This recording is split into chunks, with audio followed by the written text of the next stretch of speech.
বাংলার ফুটবলে হয়তোবা আরও একবার সোনালী অধ্যায় যেন ফিরে আসতে যাচ্ছে। চৌধুরী সাহেবের আগমনে বাংলাদেশ ফুটবল সেজেছে নতুন রূপে। তাই তো তাকে বরণ করে নেওয়ার জন্য বাংলাদেশ ফুটবল ফেডারেশন বাফুফে প্রস্তুত ভালোভাবেই।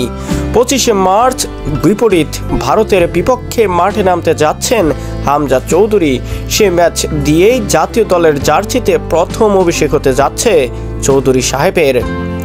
ভারতের বিপক্ষে এই ম্যাচটি হবে 25শে মার্চ বাংলাদেশ সময় সন্ধ্যা 7:30টায়।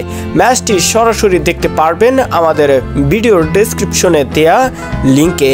এছাড়া অ্যাপস রয়েছে ক্রিকফাই অ্যাপস, স্পোর্টস জেট এফআই। এছাড়া ফেসবুকেও লাইভ দেখতে পারবেন বাংলাদেশ এবং ভারতের মধ্যকার ফুটবল ম্যাচটি। বাংলাদেশের ফুটবলের যে আতঙ্কের নাম হামজা চৌধুরী, তার ভয়েই নাকি ভারতীয় ফুটবলে এসেছে অনেক আমূল পরিবর্তন। তাই তো ভারতীয় ফুটবলের অন্যতম সেরা স্ট্রাইকার সুনীল ছেত্রীকেও ফিরিয়েছে ভারত ফুটবল ফেডারেশন। বাংলাদেশের বিপক্ষেই আরও একবার নতুন করে রাঙাতে যাচ্ছেন তিনি। বাংলাদেশ ফুটবল দলও প্রস্তুত খুব ভালোভাবেই। এক সপ্তাহের কন্ডিশনিং ক্যাম্প করতে পাড়ি জমিয়েছে সৌদিতে। হামজা চৌধুরী এখনও আসেননি দেশের মাটিতে।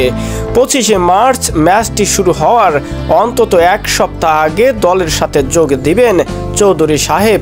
তার অনুপস্থিতিতে এখন যে ট্রেনিংটা চলছে সেটাতেও মাইন্ড সেট আপ হতে যাচ্ছে বাংলাদেশি ফুটবলদের।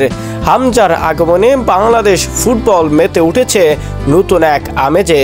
বাংলার ফুটবল প্রেমীরাও যেন আরও একবার লাল সবুজের পতাকাকে সমর্থন জানাতে প্রস্তুত আর্জেন্টিনা ব্রাজিল ফুটবল সাপোর্টারদের মতো। এবার নতুন করে দেখা যাবে বাংলার ফুটবলের সোনালী এক অধ্যায়। শহীদুল ইসলাম শহীদ, ডেস্ক রিপোর্ট।